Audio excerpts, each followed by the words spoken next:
நீங்கள் அதுலேருந்து பிழன்று போயிட்டீங்க அப்படின்றது தான் விஜய் அண்ணனுடைய இன்னைக்கு வருகைக்கான காரணம். நீங்கள் கொள்கை பேசுறீங்க. 2021 ஒட்டுமொத்த தமிழக மக்களும் இன்னைக்கு கேட்டீங்கன்னா கிட்டத்தட்ட 42% பேர் வாக்களிச்சு தான் இந்த ஆட்சியை கொண்டு வந்தாங்க. எல்லோருமே இன்னைக்கு சந்தோஷமா இருக்காங்களா இந்த ஆட்சி மேலன்னு கேட்டால் வெறுப்பு இருக்கு. இப்போ இந்த டிபேட்டுக்கு நான் வரணும்னாலே இப்போ 40 நிமிஷம் நான் உட்காந்து பார்வையாளர்கள் பார்த்துக்கிட்டு தான் இருந்தேன். இங்கே வர்றதுக்கு நான் ஒரு பஸ் பிடிச்சி ஒரு ட்ரெயின் பிடிச்சி அது ஆட்டோவா போட்டான்னு தெரியல, ரோடு ஃபுல்லாக தண்ணியாக இருக்கு. அதில் தான் நான் இங்கே வந்து சேர்ந்தேன். 4000 கோடி எங்கன்னு தேடிக்கிட்டு இருக்காங்க. இது கொள்ளை இல்லையா? 4000 கோடி ப்ராஜெக்ட் என்ன ஆச்சுன்றதை ஒவ்வொரு நாளும் கேட்குறேன். இது பெரிய மழை இல்லை.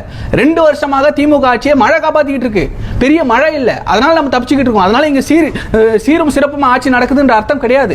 இந்த இடத்துல அரசியல் பேசினாலே வெறுப்பு அரசியல் சொல்றாங்க. வெறுப்பு அரசியல் யாதெனில், இப்ப அண்ணன் சொன்னார்ல, விஜய் அவர்கள் RSS பிஜேபி பெற்றெடுத்த குழந்தை அப்படின்னு சொன்னார் இல்லையா, இதுதான் வெறுப்பு அரசியல்.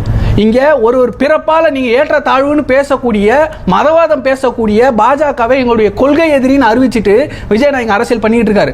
கொள்கையில நீ நானும் ஒண்ணுதான், நீ செய்யக்கூடிய அரசியல் ஊழல் அரசியலா இருக்கு, அதை எதிர்க்கிறேன் அப்படின்னு சொல்லிட்டு நீ அரசியல் எதிரின்னு ஒரு எதிரியை தீர்மானம் பண்ணிட்டு இன்னைக்கு அரசியல் கட்சியாக இன்னைக்கு மக்களாட்சிக்கு மக்களுடைய அரசியலை அண்ணா விஜய் என்ன பேசிக்கிட்டு இருக்காரு.